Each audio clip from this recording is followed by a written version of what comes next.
नमस्कार, आप देख रहे हैं वॉइस आजकल।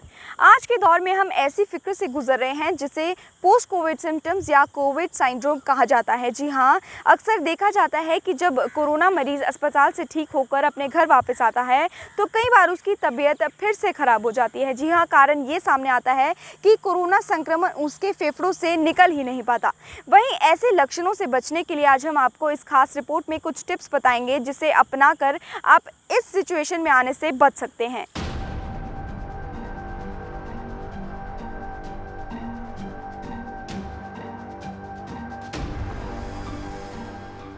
अगर आप कोरोना से ठीक होने के बाद भी खुद को ठीक नहीं महसूस कर रहे हैं या आपके परिवार में कोई ऐसा सदस्य है तो इन लक्षणों पर ध्यान दें।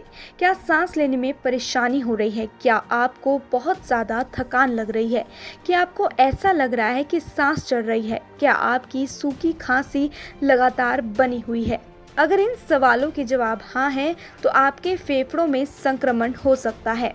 आपका हार्ट काम करता रहे इसके लिए ऑक्सीजन की ज़रूरत पड़ती है। हार्ट को ये ऑक्सीजन लंग्स यानी फेफड़ों से मिलता है।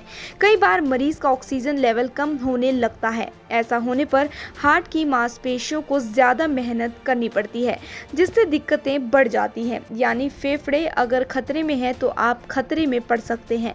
देखा जा रहा है कि कोरोना से ठीक होने के बाद भी काफ़ी समय तक फेफड़ों में संक्रमण की परेशानी रह जाती है। HRCT स्कैन से पता चलता है कि फेफड़ों में पैच यानी धब्बे हैं।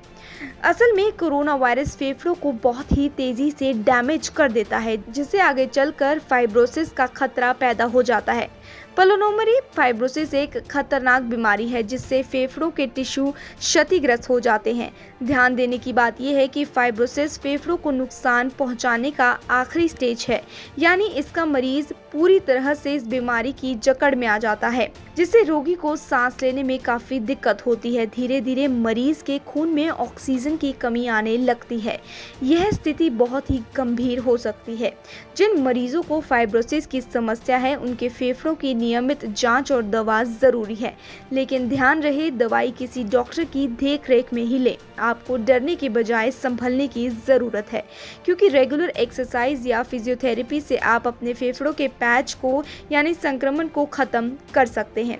वैसे तो आपको कोई परेशानी नहीं है, तब भी ये ज़रूरी है कि भविष्य में कोरोना जैसे वायरस से निपटने के लिए अपने फेफड़ों को मजबूत बना कर रखें।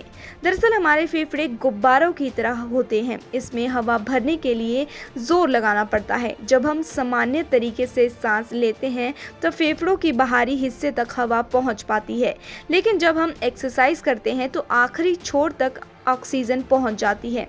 अगर स्वास्थ्य अनुमति दे तो रोज़ाना 25 से 45 मिनट तक ऐसी शारीरिक व्यायाम करें जिसमें सांस तेज़ हो जाए। ब्रिस्किंग या जॉगिंग के अलावा साइकिल चलाना और तैराकी भी फेफड़ों के लिए बढ़िया एक्सरसाइज है।